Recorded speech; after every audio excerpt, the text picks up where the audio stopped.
বন্ধুরা, আমি সঙ্গীতার চ্যানেলে আপনাদেরকে স্বাগত। আজ আমি একটা নতুন রেসিপি তৈরি করেছি, সেটা হচ্ছে মাখা সন্দেশ। মাখা সন্দেশ একবার বাড়িতে এইভাবে ট্রাই করে দেখবেন, খুব টেস্টি হয় খেতে।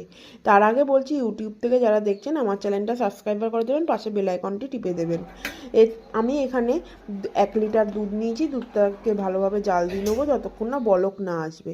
তারপর আমি একটা কড়াইয়ের মধ্যে দুধটা ঢেলে তারপর একটু ছানা কাটা পাউডার ওর মধ্যে দিয়ে ভালোভাবে নাড়িয়ে নেব। দুধের থেকে আমার বলক এসে গেছে এবং আস্তে আস্তে ছানাটা কেটেও যাচ্ছে।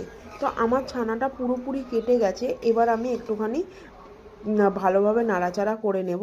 তারপরে একটা বাটার আর একটু ঘি ওর মধ্যে দিয়ে দেবো। দিয়ে আমি ভালোভাবে আবারও একটু নাড়াচাড়া করে নেব। করে নিয়ে তারপরে আমি একটা ছাঁকনির সাহায্যে ছানাগুলো ছেঁকে নেব।